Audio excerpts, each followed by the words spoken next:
Hello students, good morning. Wish you a very happy new year all of you. देखिए बेटा, मैंने आपको बोला था कि हम अभिव्यक्ति माध्यम का चैप्टर कराएंगे। तो ये पहला चैप्टर है आपका विभिन्न माध्यमों के लिए लेखन। आप जानते ही हैं कि जनसंचार जनसंचार का अर्थ होता है जन के लिए संचार। संचार के दौरान हम अपनी अभिव्यक्ति, अपने भाव, अपने विचारों का आदान प्रदान करते हैं और इस पूरे समाज में जो कुछ हो रहा है उसकी जानकारी दूसरों तक पहुंचाते हैं। तो जनसंचार के अनेक माध्यम हैं, आपको पता है।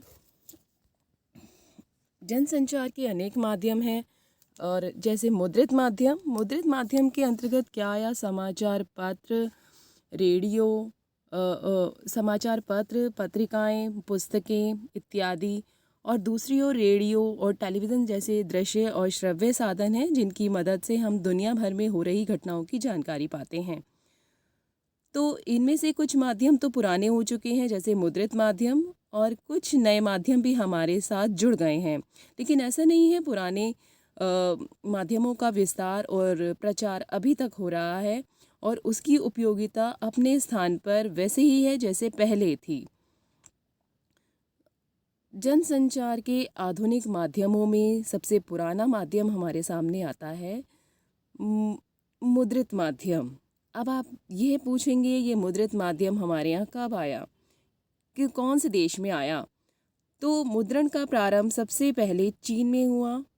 बाद में जर्मनी के गुटेनबर्ग ने छापाखाना की खोज की और पूरी दुनिया में क्रांति आ गई। अब आप ये जानते हैं बेटा कि लेखने की शक्ति जो है वो तलवार की शक्ति से भी अधिक होती है, अधिक ज़्यादा घाव करती है। तो बेटा ब्रिटिश रूल में भी इस कलम ने हमारी इतना साथ दिया, इतना साथ निभाया। बहुत बड़े बड़े पोइटर्स थे जिन्होंने लिख लिख कर लोगों को जगाया कि अपने हक के लिए लड़ो, आज़ादी पाने के लिए इन गुलामी की जंजीरों को तोड़ दो। तो ये सब कार्य इसी मुद्रित माध्यमों की वजह से ही सफल हुआ। और फिर अब आप ये जानेंगे बेटा, लेकिन भारत में कब आया? भारत में पहला छापाखाना स्थापित हुआ 1556 ईस्वी में। 1556 ईस्वी में गोवा में सबसे पहले छापाखाना स्थापित हुआ। इसके बाद लगातार मुद्रण तकनीक जो है वो विकसित हो रही है और विस्तार पा रही है। आज मुद्रण पहले तो आपके हाथ मैनुअली होता था, लेकिन अब मुद्रण जो है वो कंप्यूटर या इंटरनेट की सहायता से भी होता है।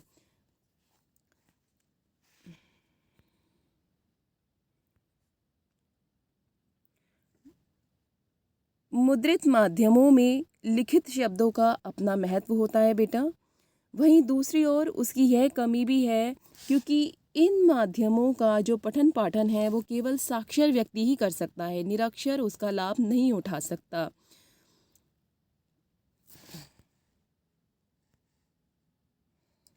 मुद्रित माध्यमों में एक कमी ये रहती है कि इसमें हमें तत्काल घटी हुई घटनाओं की जानकारी नहीं मिल पाती। जैसे आपको पता है कि अखबार की एक डेडलाइन होती है जिसमें पिछले 24 घंटों में जो कुछ हुआ है वही छपकर हमारे सामने आता है। लेकिन बेटा वो इसके विपरीत रेडियो टेलीविज़न में आपको अभी 10 मिनट पहले भी जो कुछ घटना घटी होती है वो भी आपके सामने लाइव आ जाती है। बस इस मुद्रित माध्यमों की एक यही कमी है कि ये हमें तत्काल घटी हुई घटनाओं की जानकारी नहीं दे पाता। स्पेस और शब्द सीमा का भी हमें मुद्रित माध्यमों में ध्यान रखना पड़ता है क्योंकि न्यूज़पेपर है उसके लिए लिखना आपको ये वर्ड्स लिमिट दे दी जाती है कि आपको अपने विचारों की जो अभिव्यक्ति है जो आपको लिखना है वो इससे ज़्यादा वर्ड्स में नहीं होना चाहिए। जबकि रेडियो टेलीविज़न में दिन भर घटनाएं चलती रहती हैं। और एक बात और है बेटा, मुद्रित माध्यमों की जो भाषा होती है वो साहित्यिक होती है थोड़ी सी। इसके विपरीत रेडियो और टेलीविज़न की भाषा सरल, स्पष्ट और संप्रेषणीय होती है, यानी कि वो सामने वाला जो आपका श्रोता है आपकी बातों को बिल्कुल समझ लेता है। जबकि अखबार की जो भाषा है उसको समझने के लिए हमें कभी कभी शब्दकोश का सहारा भी लेना पड़ जाता है। मुद्रित माध्यमों, अब आपको ये क्वेश्चन आता है बेटा कि भारत में पहला छापा खाना कब और किस वजह से खुला, और मुद्रित माध्यमों की क्या लाभ हैं और क्या उसकी कमियां हैं, ये भी आपको एक एक नंबर में आ सकता है। इसमें आपको एक एक दो दो पॉइंट में उसकी खूबियां और खामियां लिखनी होंगी, ठीक है। और इसके विपरीत जो आपका तुलनात्मक क्वेश्चन भी आ सकते हैं, जैसे कि मैं आपको बता रही हूँ कि मुद्रित माध्यम और रेडियो में क्या समानता है और क्या असमानता है, ऐसा क्वेश्चन बन के भी एक नंबर में ही आ जाता है। और अखबार की जो न्यूज़पेपर की डेडलाइन है वो पिछले कितने घंटों की होती है, डेडलाइन क्या होती है। और ये भी आता है आपको बेटा कि डेडलाइन क्या होती है, तो मैंने अभी आपको बताया पिछले 24 घंटे के समाचार कवर करती है, ठीक है। तो मुद्रित माध्यमों के विपरीत एक रेडियो जो है वो श्रव्य माध्यम है, आप सभी जानते ही हैं। जहाँ मुद्रित माध्यमों में लिखित शब्दों की सत्ता होती है, लिखित शब्दों का स्थायित्व होता है, वहीं रेडियो में ध्वनियों का संसार होता है, स्वर का संसार होता है, जहाँ आपको आप रेडियो में बोलते हैं और वो आपके कर्णेंद्रिय द्वारा आपके जो है वो समाचार पहुंच जाता है आपको। ये एक ऐसा माध्यम है जिसका लाभ साक्षर भी ले सकते हैं और निरक्षर भी ले सकते हैं। और रेडियो केंद्र, जो रेडियो आपका माध्यम है वो आपके निकट, जो न्यूज़पेपर तो आपके निकट होगा तभी आप उसको पढ़ोगे, लेकिन रेडियो ऐसा माध्यम है आप दूर किसी कोने में भी बैठे हो तब भी आप समाचार का लाभ उठा सकते हैं। दुनिया के किसी भी कोने में आप कोई भी, आपको अपने देश की कोई भी जानकारी चाहिए वो आप ले सकते हैं। ध्वनियाँ ही रेडियो में सब कुछ हैं। रेडियो में स्वर का और उपयुक्त शब्द का बड़ा महत्व है। और स्वर में जो आपका जिस भी टाइप का आपका न्यूज़ है, समाचार है, उसके अकॉर्डिंग आपकी लैंग्वेज में, आपकी भाषा में, आपके वाचन में स्वरों का उतार चढ़ाव ज़रूरी है, ठीक है। इसका आपको जब आप समाचार दे रहे हैं तो इसका, इन बातों का ख्याल आपको स्पेशली रखना है। और शब्द जहाँ तक हो सके आपको सरल और प्रचलित लेने चाहिए। मुहावरों का प्रयोग भी करना चाहिए, लेकिन उन मुहावरों का जो जन समाज में प्रचलित होते हैं। ऐसे शब्द ना हो कि श्रोता को उनका अर्थ ढूंढने के लिए शब्दकोश की सहायता लेनी पड़े। अब रेडियो ऐसा एक साधन है आपके पास जिससे आप समाचार कहीं भी सोते हुए, बैठते हुए, खाते हुए, पीते हुए से सुन सकते हैं। लेकिन आपको एक बात का और ध्यान रखना है कि आप एक ही वाक्य को दोबारा दोहरा नहीं सकते, ठीक है, नहीं तो श्रोता बार बार एक ही बात को सुन सुनकर बोर हो जाएंगे।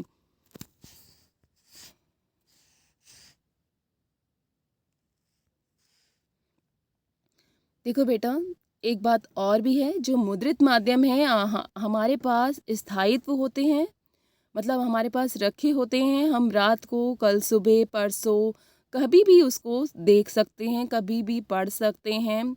उसमें जो हमारे लिखित शब्द हैं उनका एक तरीके से हम उनका स्थायित्व कर लेते हैं, उनको अपने पास संभाल कर रख लेते हैं।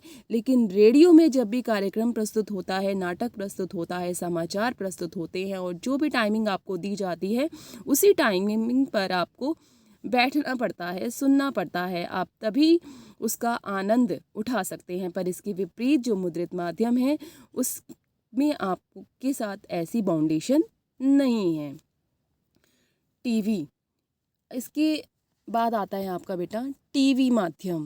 टीवी एक बहुत ही प्रचलित और प्रसिद्ध माध्यम है समाचार सुनने के लिए, कार्यक्रम प्रस्तुत करने के लिए, मनोरंजन के लिए, क्योंकि इसमें ध्वनियाँ तो होती ही हैं, ध्वनियों के साथ आपको रंगीन चित्र भी दिखाई देते हैं, जो हमारी कहते हैं हमारी जो ज्ञानेंद्रिय है, जो आपकी आइज़ हैं और जो आपके ईयर्स हैं और जो आपकी फीलिंग है, उन तीनों को बांध के रखती है। और तीनों इंद्रियों जो द्वारा जो विचार आपके मन में जाता है, आपके दिमाग में जाता है, उसका स्थायित्व मुद्रित माध्यम और रेडियो माध्यम की तुलना में और अधिक स्थायित्व हो जाता है और अधिक स्टेबल हो जाता है, जिसे आप भूल नहीं पाते हो। और कभी भूल भी जाते हो तो कभी आपके सामने कोई सिचुएशन आती है तो वो चीज़ आपके माइंड में होती है, हाँ हमने ये अभी देखा था, हमें याद है, ठीक है। तो इस माध्यम से हम ध्वनि को सुन भी सकते हैं, उसके साथ रिलेट करते हुए जो चित्र आपके सामने प्रस्तुत किए जा रहे हैं उन ध्वनियों से उन चित्रों का रिलेशन जोड़ सकते हैं, ठीक है। यहाँ दृश्य, अब आपको ये भी आ सकता है बेटा कि टीवी माध्यम में कौन सी चीज़ प्रमुख होती है और कौन सी गौण होती है। गौण का मतलब होता है जो कि कम वैल्यूएबल होती है, और जो जिसकी वैल्यू होती है वो चित्र, और कम वैल्यू होती है ध्वनि, और जबकि रेडियो में ध्वनि की ज़्यादा वैल्यू होती है। ठीक है, तो रेडियो में ध्वनि प्रमुख है और चित्र का अनुभव हम वहाँ पर मानसिक स्तर पर कर सकते हैं, और वहाँ बोला कम जाता है। रेडियो माध्यम में बोला कम जाता है, दिखाया अधिक जाता है। वास्तव में टीवी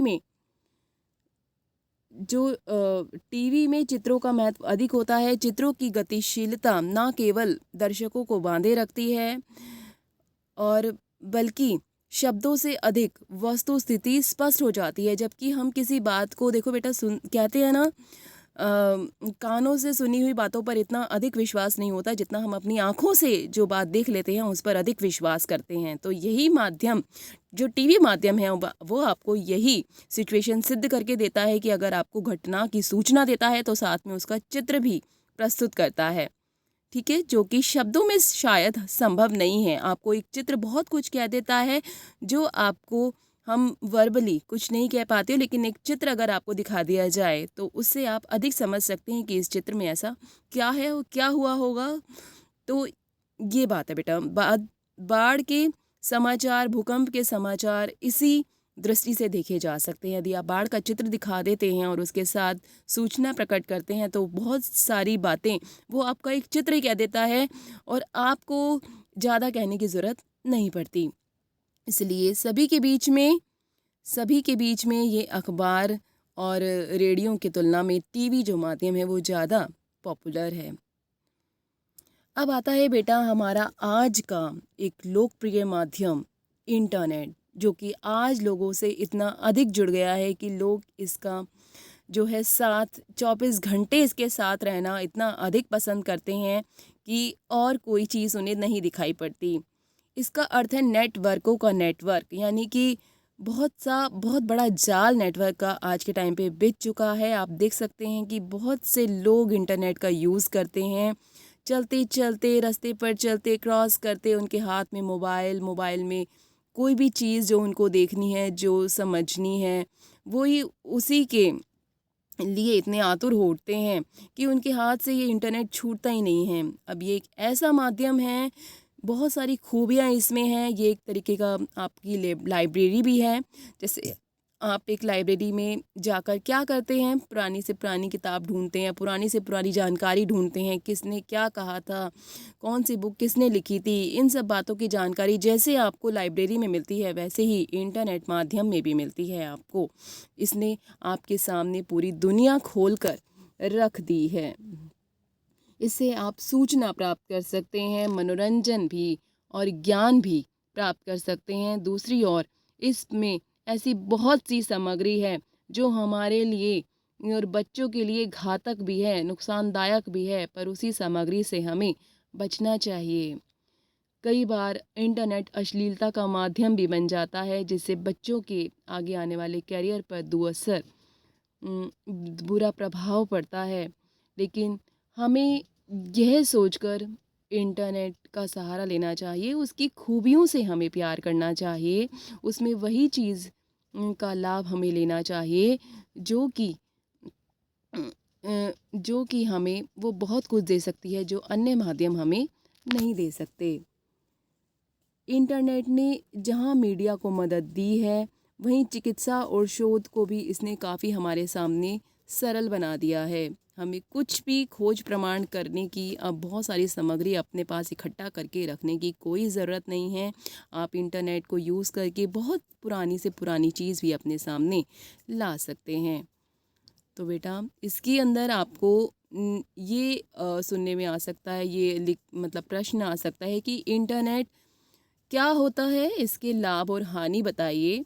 और आप एक बात और देखिए बेटा, पहले के ज़माने में हमें संदेश किसी को भेजना होता था, मैसेज किसी को भेजना होता था, हम चिट्ठियों का सहारा लेते थे, किसी व्यक्ति का सहारा लेते थे। आपको पता होगा आपकी संवदिया कहानी, ठीक है, कैसे कैसे लोग अपना संदेश किसी संबदिया के माध्यम से दूसरे तक पहुंचाते थे और वो उसको पहुंचने में कितने दिन लग जाते थे और उसको वापस अपने पास आने में भी कितने दिन लग जाते थे। पर यहाँ पर इंटरनेट के माध्यम से वो संदेश चुटकियों में, सेकंड्स में आपका संदेश दूसरे तक पहुंच जाता है और दूसरों को क्या संदेश आपको देना है उसका भी प्रस्थान जो है वो 24 मतलब सेकंड्स में आपके सामने आ जाता है। सारी सामग्री जो है आप देख सकते हैं कि इंटरनेट पर उपलब्ध है, कहीं भी जाने की ज़रूरत नहीं है, सामग्री संकलन की ज़रूरत नहीं है। तो और इसके अंदर साथ ही साथ बहुत सारी पिक्चर्स भी होती हैं जिन्हें आप जो है वो अखबार में, फीचर में, किसी भी लेख में उसके साथ संबंधित करके अपने फीचर को, अपने लेख को और अधिक आकर्षक और रोचक दर्शकों तक मतलब दर्शकों में पहुंचा सकते हैं।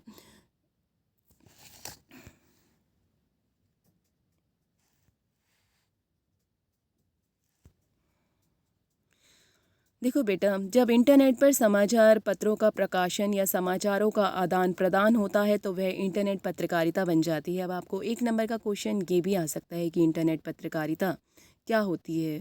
जब इंटरनेट के माध्यम को यूज़ करके हम समाचारों का आदान प्रदान करते हैं तो वह इंटरनेट पत्रकारिता बन जाती है। अधिकांश समाचार पत्र आज इंटरनेट पर उपलब्ध हैं। तो आपको पूछा जा सकता है बेटा, कौन कौन से ऐसे समाचार पत्र हैं जो कि इंटरनेट पर उपलब्ध हैं। इंटरनेट पत्रकारिता, तो बेटा समाचार पत्रों के नाम तो ये रही कि न्यूयॉर्क टाइम्स है, वॉशिंगटन पोस्ट है, CNN है, BBC, ठीक है बेटा। तो इन्होंने अपने जो है इंटरनेट संकलन निकाले हैं। आपको इसका दौर भी पता होना चाहिए बेटा। पहला दौर इंटरनेट का कब चला था? 1982 से 1992 तक।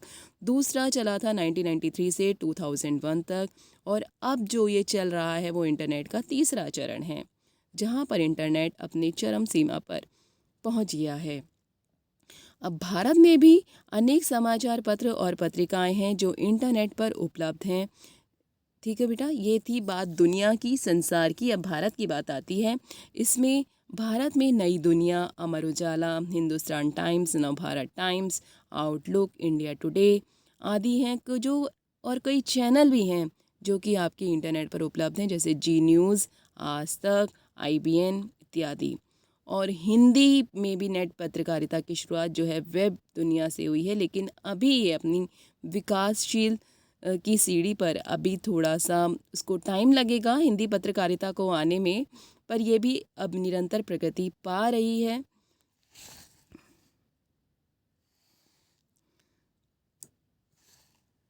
रेडियो समाचार लेखन डायमंडाकार शैली में होता है।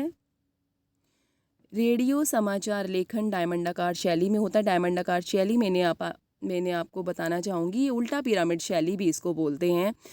इसमें क्या होता है बेटा, ये भी एक नंबर में आपको आ सकता है, पर इसका एक डायग्राम भी होता है। मैं आपको बना के दिखाऊं ऐसे करके, जो जैसे डायमंड होता है ना बेटा, ऐसे इसका डायग्राम होता है। इसमें सबसे पहले उद्घोषणा होती है, उसके बाद मुख्य समाचार प्रसारित होते हैं और उसके बाद ये हमारा जो समाचार है वो समापन की ओर बढ़ता है। ठीक है बेटा, तो आपको ज़रूर आता है ये उल्टा पिरामिड शैली किसे कहते हैं। अधिकतर जो हमारे समाचार ये जो आपके बहुत सारे जनसंचार के माध्यम है, उसमें जो आपका लेखन होता है वो डायमंडाकार शैली में ही होता है। तो आप कंफ्यूज नहीं होना, डायमंडाकार शैली और उल्टा पिरामिड शैली एक ही बात है।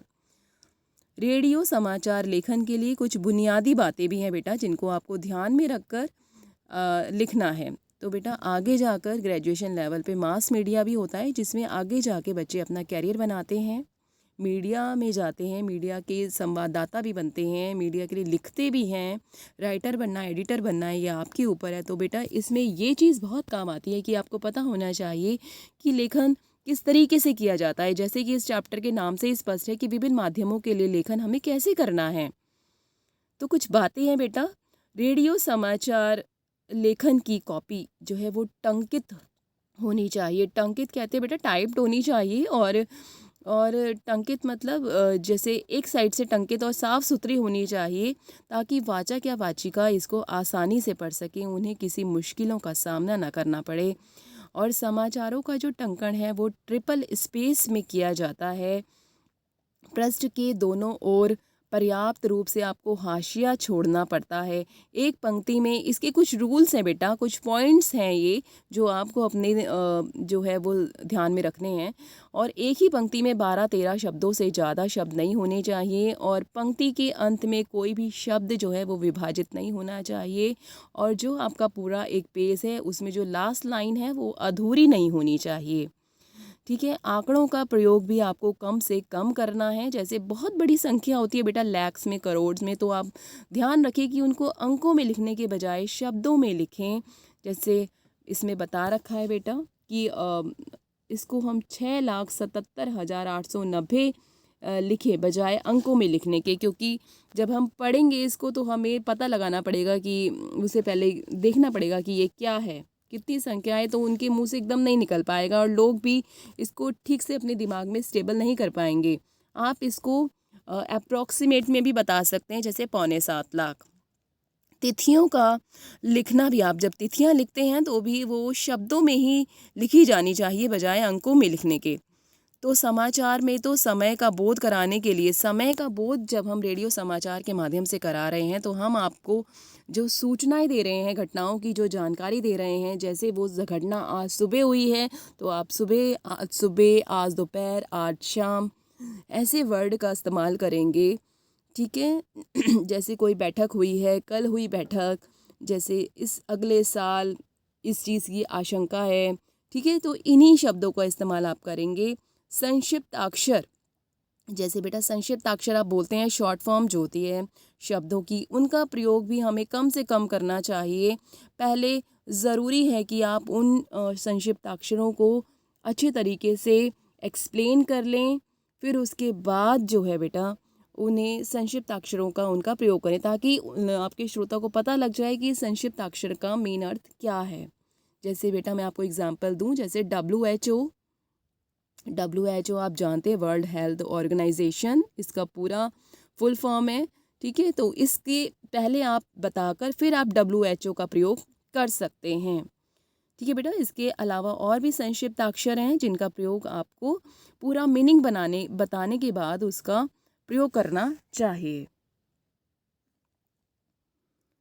टीवी, अब देखो बेटा, रेडियो के बाद आ गया आपका टीवी। अब आप टीवी माध्यम के लिए लिखना चाहते हैं तो किस तरीके से, किन बातों का ध्यान आपको रखना चाहिए, इसमें बताया गया है। देखो बेटा, इससे पहले आया कि हमें कैसे इन माध्यमों के द्वारा समाचार कैसे प्राप्त होते हैं। अब आप ये सीख रहे हो कि अगर आपको इन माध्यमों के लिए लिखना है तो हमें कैसे लिखना है, कौन सी शब्दावलियों का यूज़ करना है, किन किन बातों का ध्यान रखना है, तो ये सब बातें इसमें हैं बेटा। ठीक है, अब टीवी के समाचारों में दृश्य की प्रमुखता होती है, ये आप जान चुके हैं।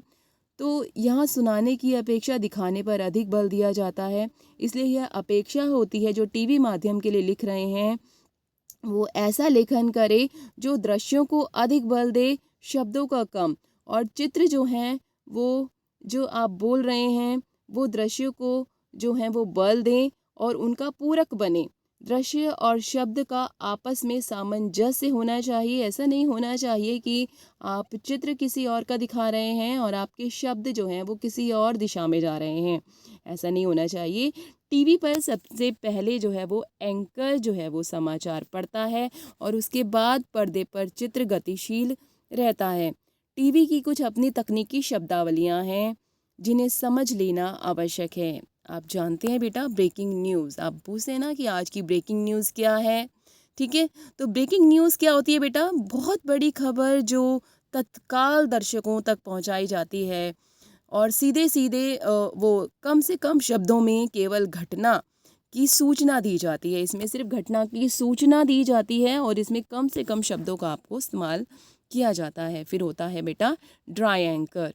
इसमें एंकर जो है वो समाचार को संवाददाता से मिली जानकारियों के आधार पर सीधे सीधे दर्शकों तक पहुंचाता है। यानी कि ये आपके सामने एंकर रहता है और जहां पर घटना घटित हुई है वहां पर संवाददाता रहता है और संवाददाता से मिली हुई जानकारी के आधार पर एंकर जो है वो दर्शकों तक अपनी सूचनाएं और घटनाओं की जानकारी प्रस्तुत करता है। इसके बाद आता है बेटा फ़ोन इन। तो इसमें जो एंकर है वो संवाददाता से फ़ोन पर बातचीत करता है और समाचार को विस्तृत से दर्शकों तक पहुंचाता है। संवाददाता जो है यहाँ पर फ़ोन इन में अपनी घटनास्थल पर होता है। एंकर विजुअल, इसमें घटना के एंकर विजुअल में क्या होता है बेटा, इसमें एक एक नंबर में आपको ये तकनीकी शब्दावलियाँ पूछ ली जाती हैं कि एंकर, ड्राई एंकर क्या होता है, फ़ोन इन क्या होता है, ब्रेकिंग न्यूज़ क्या होती है, या एंकर विजुअल क्या होता है। इसमें घटना एंकर विजुअल में क्या होता है, विजुअल बेटा बेटा आपकी आइज़ के सामने विजुअल हो जाना, कोई चीज़ दिखाई दे जाना। तो इसमें घटना के दृश्य पहले आ जाते हैं आपके पास और उसके बाद इन दृश्यों के आधार पर समाचार लेखन किया जाता है।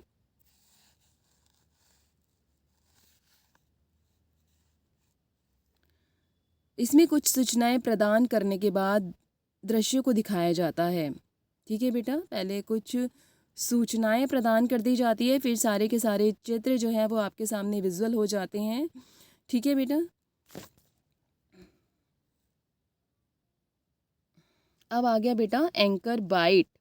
इसका प्रयोग घटना या समाचार की प्रामाणिकता को पुष्ट करने के लिए टीवी समाचारों में किया जाता है। इसमें समाचार के साथ संबंधित व्यक्तियों के कथन या ध्वनि दिखाई जाती है। देखो बेटा, आपने देखा होगा सब लोग मीडिया वाले जो हैं माइक लेके खड़े हो जाते हैं, जैसे कोई भी कोर्ट से बाहर आया, कोई जेल से बाहर आया, कोई बहुत बड़ा नेता है, कोई व्यक्ति है, कोई दुर्घटना घटित हो गई है, तो उसके मुंह के आगे माइक लगाकर ये पूछते हैं कि आपको कैसा महसूस हो रहा है या आप क्या कहना चाहेंगे इस विषय के बारे में। तो जो आपने अब जो घटना भी किसी स्थान पर घटित हुई है, कोई घटना में कुछ घायल हो गया है, तो उसके लिए सगे संबंधी खड़े हैं, तो उनसे भी पूछताछ करके आपको वस्तु स्थिति की प्रामाणिकता प्रस्तुत कर दी जाती है कि हाँ वाकई में, मतलब आपको ये फीलिंग आ जाती है कि मतलब इनके साथ ये दुर्घटना घटित हुई है तो कितना इनको कैसा लग रहा होगा। तो ये होता है बेटा एंकर बाइट। ठीक है बेटा, ये होती है वस्तु स्थिति की प्रामाणिकता। समाचार की प्रामाणिकता को पुष्ट करने के लिए एंकर बाइट का इस्तेमाल किया जाता है। लाइव तो बेटा आप जानते ही हो, कोई भी चीज़ जो आपके सामने मैच का प्रसारण हो रहा है, लाइव हो रहा है, कोई शो आ रहा है, रियलिटी शो, उसका लाइव कास्ट आप देख सकते हो। तो किसी भी घटना का सीधा प्रसारण, जैसे भी वो वहाँ घटित हो रही है वैसे आपको एक एक मोमेंट उसकी दिखाई दे रही है। इसमें किसी घटनास्थल पर उपस्थित संवाददाता और कैमरामैन OB वैन के द्वारा घटना के बारे में सीधे दर्शकों को दिखाते हैं और बताते हैं कि वहाँ पर क्या घटना घटित हो रही है उस स्थान पर। आपने बिग बॉस देखते होंगे, बिग बॉस में जो भी उन्हें 3 महीने की टाइमिंग, जो भी उनको टाइमिंग ग्रुप में रहने के लिए दी जाती है, वो सीधी आपके सामने लाइव होती रहती है कि वो किस तरीके से अपने आप को सभी जने मैनेज कर रहे हैं एक दूसरे के साथ, और कैसे एक दूसरे के साथ मजाक कर रहे हैं और जो भी है बेटा। तो ये सब कैमरामैन OB वैन होती है बेटा, एक जहाँ जहाँ भी वो दुर्घटना रहती है वहाँ पर एक कैमरा OB वैन के ऊपर लगा होता है। उस कैमरे की मदद से सारी की सारी जो टेलीकास्टिंग है वो आपके सामने आ जाती है। फिर है बेटा एंकर पैकेज। इसमें किसी समाचार को संपूर्णता से पेश करने की कोशिश की जाती है। पूरा पैकेज, जैसे आप जानते हैं बेटा पैकेज क्या है, आपका जो भी पैकेज होता है वो एक फुल तरीके से आपको एक कुछ थमा दिया जाता है, जैसे कि पूरा का पूरा समाचार आपको संपूर्णता में एक साथ, जैसे ये एक एक करके नहीं, पूरा एक साथ आपके सामने आ जाता है। इसके लिए दृश्य, बाइट्स, ग्राफिक्स, वॉइस ओवर आदि का सहारा लिया जाता है। इसमें दृश्य और ध्वनियों का सहारा भी लिया जाता है। इसमें अन्य जैसे किसी आंदोलन का प्रचार प्रस्तुत करते समय नारों की आवाज़ आना। देखो बेटा, हम कह देते हैं कि यहाँ पर सब उस नेता के खिलाफ नारे लगा रहे हैं, दिल्ली में या किसी भी दुनिया के किसी भी कोने में कोई दुर्घटना घटी है तो उसके विरोध में नारे चल रहे हैं, ये नेता अच्छा नहीं है, उसके विरुद्ध नारे लगा रहे हैं, लेकिन साथ में नारों की आवाज़ भी सुनाई पड़ जाए, इसके लिए वो कुछ ऐसा हो जाता है जैसे मैच देखते समय दर्शकों का हो हल्ला, वहाँ पर भी एक कैमरा उनके ऊपर भी लगा दिया जाता है कि वो देखिए कैसे मतलब मज़ा ले रहे हैं, आनंद ले रहे हैं, और किसी भी दुर्घटना अगर हो जाती है या कोई नारे लगा रहा है तो उसकी आवाज़ भी, हाँ कि वाकई में ऐसा कुछ हो रहा है वहाँ पर। ठीक है बेटा, तो अब आते हैं हम रेडियो और टीवी की भाषा कैसी होनी चाहिए। देखो बेटा, आप पद्यांश करते हो, उसमें भी आपका काव्य सौंदर्य और शिल्प सौंदर्य आता है। तो शिल्प सौंदर्य में आप यही लिखते हो कि इस पद्यांश की भाषा क्या है, किस तरीके से अपने भावों को कवि ने प्रस्तुत करने के लिए कौन सी भाषा को ऐसा माध्यम बनाया है कि वो पाठकों के दिलों में सीधे उतर जाए, सीधे मर्म तक उतर जाए। ठीक है। तो रेडियो और टीवी की माध्यम की जो भाषा है उसकी भी अपनी शर्तें हैं, अपनी कंडीशंस हैं। वो क्या हैं? देखो बेटा, कि उसकी सरलता और सहजता, दोनों माध्यमों की जो भाषा है वो दर्शकों और श्रोताओं को समझ में आनी चाहिए। वाक्य और या शब्द हैं वो सरल, संक्षिप्त और छोटे होने चाहिए। वार्तालाप की शैली भाषा में होनी चाहिए। ठीक है बेटा। वार्तालाप की शैली, जैसे आप एक दूसरे से बातचीत करते हैं ना, तो वही शैली जो है वो टीवी और रेडियो माध्यम की होनी चाहिए। ठीक है बेटा। आपको एक वाचक और एंकर की दृष्टि से भाषा को लिखना चाहिए। मतलब आप ये खुद ही सोचें कि मैं एक एंकर हूँ और मुझे समाचार पढ़ के दर्शकों श्रोताओं को बताना है, तो ऐसी कौन सी शैली है या कौन सी बातों का हम मेरे को ध्यान रखना है कि मैं जब पढ़ूंगा तो मुझे कोई कठिनाई नहीं आनी चाहिए। ये बातें ध्यान में रखकर आपको लिखना चाहिए और ये अनुभव करना चाहिए कि इसका प्रयोग करने में, तो यानी कि अगर मैं भाषा पढ़ रहा हूँ, श्रोता या दर्शकों तक समाचार पहुँचा रहा हूँ, तो मुझे किसी कठिनाई का सामना तो नहीं करना पड़ रहा। समाचार लेखन करते समय जटिल, द्व्यर्थी और अप्रचलित शब्दों के प्रयोग से हमें बचना चाहिए। जो शब्द जटिल हैं, श्रोताओं और दर्शकों के उसका अर्थ करने में वो अपनी ब्रेन से बाहर हैं, नहीं पता लगा सकते उसका अर्थ क्या होगा, नहीं समझ पाएंगे तो बेटा नहीं आनंद उनको आएगा। द्विअर्थी, ऐसे शब्दों से बचना चाहिए जिसके 2 मीनिंग्स होते हैं। यानी कि कभी कभी हम किसी बात के 2 अर्थ लगा लेते हैं, तो हमें इन बातों से भी बचना चाहिए कि हम ऐसे शब्दों का इस्तेमाल भी नहीं करें जिसके 2 अर्थ निकलते हैं। अप्रचलित शब्द, जिसको ऐसे शब्द जो जन समाज ने कभी सुने ही नहीं हैं, कभी देखे ही नहीं हैं, कभी उनकी पहुंच में आए ही नहीं हैं, तो ऐसे शब्दों का प्रयोग भी हमें नहीं करना चाहिए। जैसे मैं आपको बता दूं बेटा, जो बड़े बड़े शब्द होते हैं जैसे निम्नलिखित, क्रमांक, अधो हस्ताक्षरित, किंतु, परंतु, लेकिन, पूर्वोक्त कहा गया, उपयुक्त कहा गया, जैसे कि इनका प्रयोग आपको नहीं करना चाहिए और वर्तनी पर अवश्य ध्यान देना चाहिए। इसमें अलंकार मैंने आपको बता दिए बेटा। अलंकारों का, विशेषणों का, समासिक शब्द जो होते हैं, जो 2 शब्द जुड़कर किसी नए अर्थ की ओर प्रेरित करते हैं आपको समास की परिभाषा, तो वो उन समासों का भी प्रयोग ये जो है यहाँ पर आप रेडियो और टेलीविज़न की भाषा के लिए जब आप लेखन कर रहे हैं तो उनके प्रयोग से आपको बचना चाहिए। वाक्यों में तारतम्य हो, मतलब एक वाक्य दूसरे वाक्य के साथ जुड़ा हुआ हो। कुछ शब्दों को देखा जा सकता है, जैसे बेटा स्थानांतरण है, जैसे आपका यहाँ से कहीं और ट्रांसफ़र हो जाता है तो आप एप्लीकेशन में तो लिख देते हो कि मेरे पिताजी का स्थानांतरण हो गया है, लेकिन आप अगर इसे बोलचाल में यूज़ करें, रेडियो और टेलीविज़न की लेखन के माध्यम की भाषा जो है वो उसके लिए प्रयोग करें, तो आपको तबादला बोलना होगा। ठीक है बेटा। कुछ लोग स्थानांतरण नहीं जानते होंगे, वो हो सकता है कुछ ऐसे बच्चे भी देख रहे हों, कुछ ऐसे लोग भी देख रहे हों जिनका पढ़ाई से वास्ता ना रहा हो, जो पढ़े लिखे ना हो, तो उनको समझ में ही नहीं आएगा कि आपने ये क्या बोला। जैसे क्रय विक्रय के स्थान पर क्रय माने खरीदना, विक्रय माने बेचना, तो खरीद बिक्री। ठीक है बेटा। प्रतिशत के स्थान पर कि 12th क्लास के स्टूडेंट्स या सीबीएसई के स्टूडेंट्स, 10th-12th के स्टूडेंट्स का रिजल्ट इतना परसेंटेज आया है, परसेंटेज नहीं बेटा, फीसदी आप यूज़ करेंगे उसके अंदर। ठीक है। पेयजल, पीने का पानी, कभी पेयजल यूज़ नहीं करना बेटा। पीने का पानी जो है वो, आप पेयजल जो है वो न्यूज़पेपर की भाषा में यूज़ कर सकते हैं, लेकिन आप रेडियो और टेलीविज़न की जो भाषा है उसमें यूज़ नहीं कर सकते। रेडियो और टीवी में तबादला, खरीद बिक्री, फीसदी, पीने का पानी, इन्हीं शब्दों का जो प्रयोग आप करेंगे वो अधिक उपयुक्त रहेगा। तो देखो बेटा, आपने देखा अभिव्यक्ति माध्यम का ये पहला चैप्टर, विभिन्न माध्यमों के लिए लेखन, मैंने इसमें आपको बताया जनसंचार के विभिन्न माध्यम होते हैं। सबसे पुराना माध्यम 1 नंबर में आपको पूछा जाएगा कौन सा है, मुद्रित माध्यम।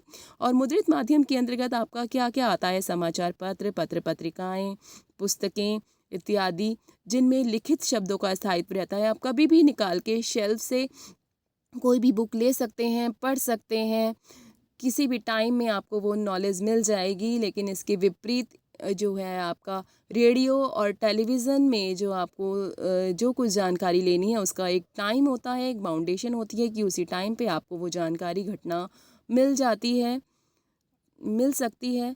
अदरवाइज़ आपने वो टाइम निकाल दिया, किसी और काम में लगे रहे, तो वो टाइमिंग, वैसे तो अब बेटा न्यूज़ भी रिपीटेड होते रहते हैं और आपके शोज़ भी रिपीटेड होते रहते हैं। आप कोई भी टाइम आप अपना सूट करके देख सकते हो, लेकिन फिर भी जो इसकी एक है बेटा, लेकिन फिर भी आपको रिपीटेड टाइम के लिए भी तो वेट करना ही होगा ना। लेकिन इसलिए मुद्रित माध्यमों में आपको वेट करने की ज़रूरत नहीं है। वो आप कहीं भी अपने पास लिखित रूप से स्थायित्व कर लेते हैं, तो आप उसको बाद में कभी भी किसी भी स्थान पर, किसी भी अवस्था में बैठकर पढ़ सकते हैं। फिर आपने देखा बेटा कि रेडियो में जो आपका समाचार संचालन होता है वो किस और होता है, इसमें ध्वनियों का संसार होता है। ध्वनियाँ आपकी कर्णेंद्रियों तक पहुँचती हैं, फिर आपको मैसेज देती हैं जो आपकी पूरी दुनिया में आपके सामने जो घटित हो रहा है। इसके बाद आपने देखा टीवी में जो है वो शब्द के साथ साथ, ध्वनि के साथ साथ चित्र भी आपके सामने आ जाते हैं। और जब चित्र सामने आ जाते हैं तो आपकी तीनों इंद्रियां, पांचों इंद्रियां बिल्कुल खुल जाती हैं और वो जो मैसेज आपको पहुंचता है वो पांचों इंद्रियों द्वारा आपके मन में जाता है, आपके ब्रेन में जाता है, तो वो अधिक स्टेबल हो जाता है। ऐसे ही जैसे बेटा हम छोटे बच्चे को यदि एप्पल ना बताकर सीधा एप्पल दिखा दें या एप्पल का चित्र भी दिखा दें, तो वो अगली बार आपको जब भी एप्पल देखेगा तो आपको बोलने की ज़रूरत नहीं है, वो खुद ही बोलेगा मैम दिस इज़ एप्पल। ठीक है बेटा, तो इसलिए इसके बाद मैंने आपको बताया इंटरनेट, जो आज के समय में बहुत ही पॉपुलर है, बहुत ही प्रसिद्ध है। इंटरनेट के माध्यम से हम वो सूचना भी पा जाते हैं जो हमें और किसी माध्यम में नहीं मिलती। ये पूरी की पूरी दुनिया हमारे सामने खोल कर रख देता है इंटरनेट। और अब तो इंटरनेट पत्रकारिता भी हमारे सामने आ गई है, यानी कि इंटरनेट पर हम मनोरंजन करने के अलावा समाचारों का लाभ भी उठा सकते हैं। बहुत से मैंने आपको चैनल बताए, बहुत से मैंने आपको समाचार पत्र बताए जो आज इंटरनेट पर उपलब्ध हैं। आसानी से आप उनको देख सकते हैं, उनका लाभ उठा सकते हैं। फिर आया बेटा इन विभिन्न माध्यमों के लिए लेखन किस प्रकार होना चाहिए। मैंने आपको बता दिया बेटा, डायमंडाकार शैली, उल्टा पिरामिड शैली में उनका लेखन किया जाता है। फिर रेडियो के लिए लेखन, किन किन बातों का आपको ध्यान रखना है वो मैंने आपको बता दिया। फिर टीवी में कौन कौन सी तकनीकी शब्दावलियाँ हैं वो भी मैंने आपको बता दिया। उसके बाद बेटा रेडियो और टेलीविज़न की भाषा किस दिशा में होनी चाहिए, किन किन बातों का ध्यान आपको रखना चाहिए, उनकी भाषा लिखते समय कौन कौन सी शर्तें आपको फॉलो करनी चाहिए, ये भी मैंने आपको बता दिया। बेटा अब मैं 10 क्वेश्चंस आपको दूंगी, उसकी एक पेज पे मैंने लिख लिए हैं। ठीक है बेटा, 10 क्वेश्चंस आपको दूंगी, वो आपको सॉल्व करने हैं, कॉपी में लिखने हैं। वो इस चैप्टर में से इतना ही आ सकता है बेटा कि अब मैंने आपको 10 क्वेश्चन दे दिए हैं, शॉर्ट दिए हैं, उसमें से 2 लॉन्ग दिए हैं, शॉर्ट हैं वो भी। ठीक है बेटा, लघु उत्तरीय क्वेश्चंस आप जानते हो 30 वर्ड्सों से ज़्यादा नहीं लिखना है। ठीक है, वो आप लिखिए और फिर मेरे को उसकी फ़ोटो खींचकर भेज दीजिए। मुझे पता लग जाएगा कि आपको चैप्टर कितना समझ में आया है। ठीक है बेटा, चलो थैंक यू, आपने मेरा ये रिकॉर्डिंग सुना। अब मुझे आप फीडबैक देंगे कि आपको ये वीडियो या आपको मेरा ये चैप्टर पढ़ाना कैसा लगा। ठीक है बेटा, ओके।